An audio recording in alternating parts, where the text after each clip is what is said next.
Photo তুলছেন, নাম লিখে নিয়ে যাচ্ছে। বিধ্বংসী ঝড়ে দুদিন পর বৃষ্টির আতঙ্কে খোলা আকাশে রাত কাটাচ্ছে জলপাইগুড়ির শহর সংলগ্ন দক্ষিণ সুকান্ত নগরের কয়েকশো পরিবার। রবিবারের টর্নেডো এক লহমায় উড়িয়ে নিয়ে গিয়েছে এই এলাকার দুস্থ পরিবারগুলোর মাথা গোঁজা স্থান।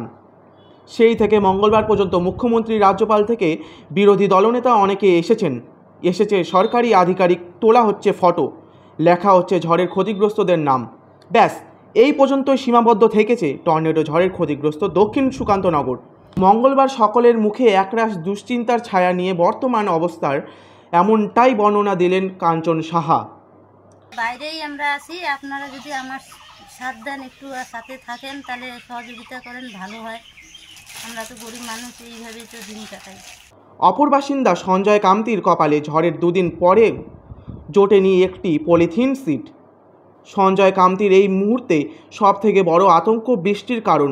খোলা আকাশের নিচে পড়ে আছে ঘরের জিনিসপত্র।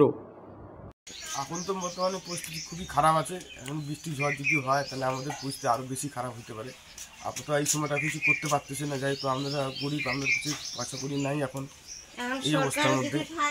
এখন সরকারি কালকে সবাই কিছু আসছিল, ওরা সব কিছু এগুলা দেখে শুনে নাম টাম লিখে টেখে এইসব দেখে শুনে সব কিছু গেছে। এখন ওনাদের আশার মধ্যে আসি যে কিছু একটা ব্যবস্থা যদি করতে পারে। পরিচারিকার কাজ করে জীবনযাপন করা সন্ধ্যা সিং এর অবস্থা আরও করুণ। ঝড়ে আহত শাশুড়ি দুদিন ধরে চালবিহীন ঘরের বিছানায়। এমন অবস্থায় দক্ষিণ সুকান্ত নগরের ঝড়ে ক্ষতিগ্রস্ত আর 5টি পরিবারের মতো একটাই ভয়, সন্ধ্যা সিং এর বৃষ্টি এলেই নিমেষে শেষ হয়ে যাবে শেষ সম্বলটুকুও। Bureau report, Royal Bangla TV. যেরকম কোনো রকম ইয়ে করে দিয়ে থাকতে হবে। কালকে তো এসেছে, দেখে গেল, নাম টাম লিখে গেল, দেখে নিয়ে গেল। কালকে এসেছে, আমি তো ভিজে যাবে, সব ভিজে যাবে। আমাদের এই ঘরে তো সব এই দিকটা চাল নেই, বৃষ্টি আসলে তো ভিজে যাবে। আমার শাশুড়ির তো এই অবস্থা।